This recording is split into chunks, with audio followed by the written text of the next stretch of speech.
의료, 교육, 긴급 지원, 기타 제도에 대해서 보시겠습니다. 우선 가정폭력 피해자에 대한 지원의 필요성입니다.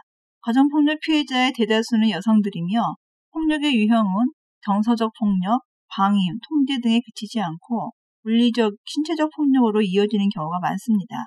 더욱이 가족 중 신생아, 유아, 미취학 아동 혹은 초등학교 저학년 아동 역시 가정폭력으로부터 보호해야 할 필요성이 큽니다. 의료 지원입니다. 의료기관은 가정폭력 피해자 본인 등이 요청하면 피해자에 대하여 치료 보호를 해야 하며 필요한 일체의 비용은 가해자가 부담해야 하지만 일정한 경우 피해자에 대하여 국가가 지원하고 있습니다.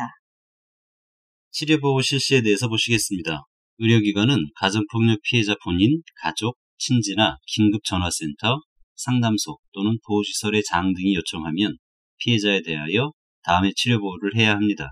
보건에 관한 상담 및 지도, 신체적, 정신적 피해에 대한 치료, 임산부의 심리적 안정을 위한 각종 치료 프로그램 등의 실시 등 정신치료, 임산부 및 태아보호를 위한 검사나 치료, 피해자 가정의 신상화에 대한 의료 등입니다. 치료보호 비용에 대해서인데요. 치료보호에 필요한 일체의 비용은 가해자가 부담하는 것이 원칙이겠지만 피해자가 치료보호비를 신청하는 경우에는 국가나 지방자치단체는 가해자를 대신하여 치료보호에 필요한 비용을 의료기관에 지급해야 합니다. 비용 청구인데요. 피해자는 가해자의 주소지를 관할하는 도지사, 시장, 군수, 구청장에게 치료보호에 든 비용을 청구할 수 있습니다. 도지사, 시장, 군수, 구청장은 치료보호 비용 청구가 있는 때에는 그 치료보호를 받은 피해자가 가정폭력에 의한 피해자인지를 확인하여 피해자라고 인정되는 경우에는 해당 의료기관에 치료비용을 지급해야 합니다. 이와 같이 국가나 자치단체가 치료보호 비용을 지급한 경우 가해자에 대하여 구상권을 행사할 수 있는데요. 다만 피해자가 보호시설 입소 중에 치료보호를 받은 경우나 가해자가 국민기초생활보장의 수급자이거나 장애인인 경우에는 구상권을 행사할 수 없습니다. 도지사, 시장, 군수, 구청장이 구상권을 행사하려는 경우 구상금액 산출 근거 등을 분명히 밝혀 이를 납부할 것을 서면으로 가해자에게 통지해야 하며 통지를 받은 가해자는 그 통지를 받은 날부터 15일 이내에 구상금액을 납부해야 합니다. 무료 진료입니다. 여성가족부는 가정폭력 관련 피해자와 그 동반 자녀에게 폭력 피해로 발생한 질병에 대하여 무료로 진료받을 수 있도록 전국지방의료원연합회와 협약을 체결하고 있는데 무료 진료를 할 수 있는 범위는 가정폭력으로 인한 신체적, 정신적 피해에 대한 치료, 가정폭력 피해로 인한 신체적, 정신적 후유증의 치료, 가정으로의 복귀 전에 발생한 일상적 질병의 치료, 외압기 피해자가 치료보호, 의료보호 또는 건강보험 등의 제도에 의하여 질병치료에 소요된 비용을 부담하기 곤란하다고 인정되는 경우 등입니다.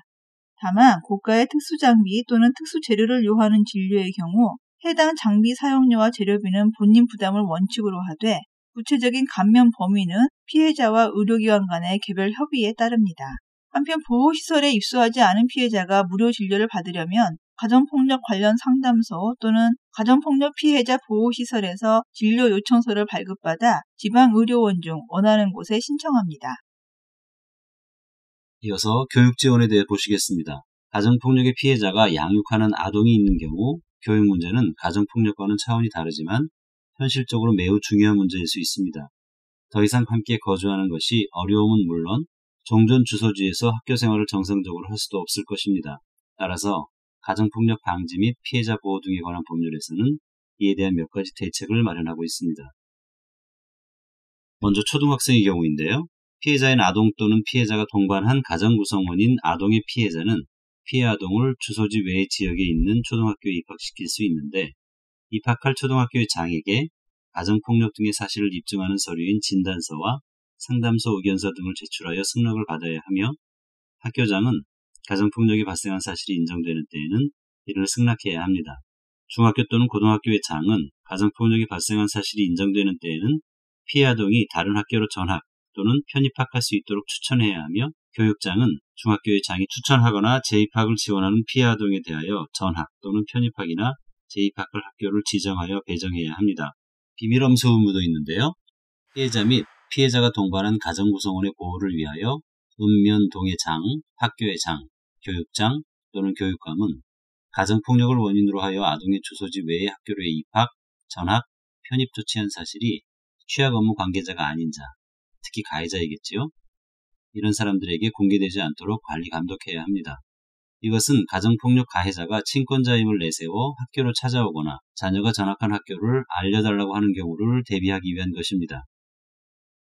한편 가정폭력을 당하여 가정구성원과 함께 원만한 가정생활이 곤란하거나 가정구성원으로부터 성폭력을 당하여 본인 또는 그와 생계 및 주거를 같이 하는 가정구성원이 생계유지 등이 어렵게 된 경우 긴급복지지원법에 따라 긴급지원을 받을 수 있습니다. 긴급지원 대상자와 친족, 그 밖의 관계인은 구술 또는 서면 등으로 관할 시장, 군수, 구청장에게 긴급지원 복지법에 따른 지원을 요청할 수 있습니다.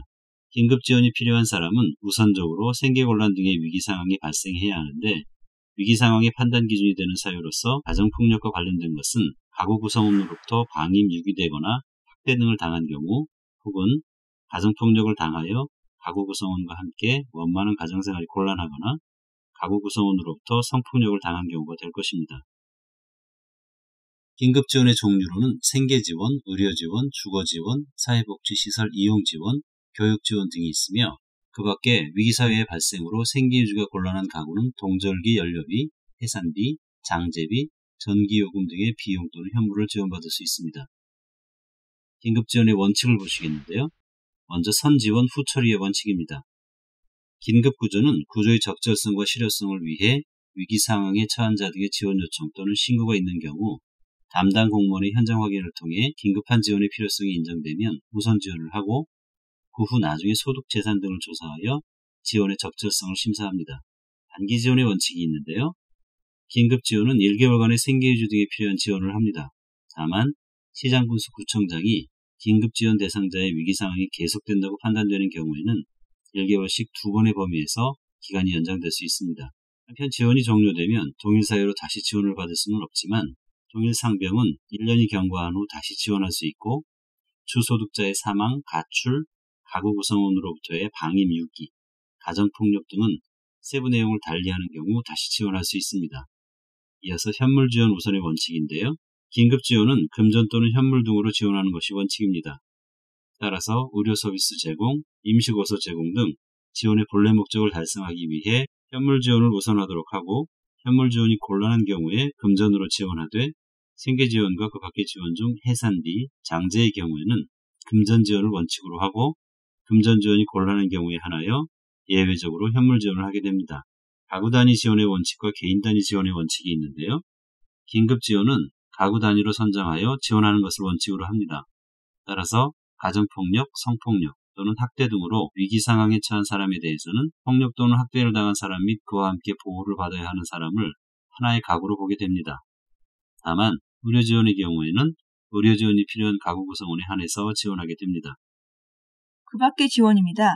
이상과 같은 지원 외에도 가정폭력 피해자를 배려하는 기타의 지원 제도가 있습니다. 즉, 가정폭력 범죄의 처벌 등에 관한 특례법에 정해진 것과 같이 가정폭력 범죄와 관련하여 직장에서 불이익을 받지 않아야 한다는 것, 주거생활의 안정을 목적으로 가정폭력 피해 여성과 그 가족들에게 저가로 임대주택을 지원하는 것, 신변 안전을 위해서 가정폭력 가해자 등이 피해자와 주소를 달리하는 경우 피해자와 세대원의 주민등록 열람이나 등초본의 교부를 제한하는 것 등이 있습니다. 가정폭력 가해자의 주민등록부 열람 및 교부 제한과 관련된 사례를 보시겠는데요. 아내에 대한 우처증으로 인해 평소 가정폭력이 심했던 남편 소심한 씨는 아내가 견디다 못해 5살 난 아이를 데리고 가정폭력 쉼터로 피신하자 아내와 아들의 행방을 수소문하였습니다. 남편이 찾아와 또다시 폭행을 할 것을 염려한 아내는 주소지를 남편이 모르는 곳으로 옮겼지만 남편이 언제 들이닥칠지 몰라 불안에 떨고 있습니다. 그동안 가족 간 주민등록부 등초본의 교부 신청은 이임장 없이도 가능해 남편 등 가정폭력 가해자는 가정폭력 피해자의 주소가 바뀌어도 이를 손쉽게 확인한 후 폭력이 재발하는 문제가 발생했었습니다. 그러나 주민등록 관계법령 개정을 통해 가정폭력 가해자의 주민등록 열람 또는 등초본 교부가 제한되었습니다. 열람 발급 제한의 신청은 가정폭력 피해자로서 보호시설에 입소한 사실이 있는 피해자와 가정폭력 범죄를 신고한 자가 할 수 있고 가정폭력 피해자 본인이 거주지 읍면사무소나 주민센터에 신분증명서와 가정폭력 보호시설의 장이 발급한 입소 확인서 혹은 고소고발사건 처분 통지서와 같은 증거 서류를 첨부하여 신청하면 됩니다. 피해자에 대한 불이익 처분의 금지에 대해서 보시겠습니다.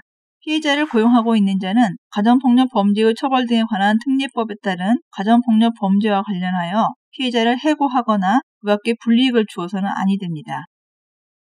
가정폭력 피해 여성에 대한 임대주택 지원을 보시겠습니다. 여성가족부에서는 국토해양부에서 주거복지사업으로 매입한 임대주택 중 일부를 별도 물량으로 확보하여 가정폭력, 성폭력 피해 여성과 그 가족들이 공동생활 가정 형태로 생활할 수 있도록 저가에 임대하고 있습니다. 입주 우선순위는 1순위로 보호시설에 3개월 이상 입소한 피해자, 만 10세 이상 남자 아동을 동반하여 보호시설 입소가 곤란한 사람, 2순위는 보호시설에 3개월 미만 입소한 피해자, 3순위는 보호시설 미입소 피해자의 순서입니다. 다만 입주 우선순위 결정에 있어 보호시설 입소 기준은 현재 입소해 있는지 이미 퇴소했는지를 구분하지는 않습니다. 가해자의 주민등록표 열람 교부 제한입니다. 가정폭력 피해자는 가해자가 본인과 주민등록지를 달리하는 경우 세대주의 배우자, 직계혈족, 배우자의 직계혈족 또는 직계혈족의 배우자 중에서 대상자를 지정하여 시장, 군수 또는 구청장에게 본인과 세대원의 주민등록표의 열람 또는 등본 초본의 교부를 제한하도록 신청할 수 있습니다. 시장, 군수 또는 구청장이나 읍면 동장 또는 출장 소장은 이와 같은 제한 신청이 있는 경우 제한 대상자에게 피해자의 주민등록표 열람을 하지 못하게 하거나 등본 초본을 발급받지 아니할 수 있고 이 경우 그 사유를 제한 대상자에게 서면으로 알려야 합니다.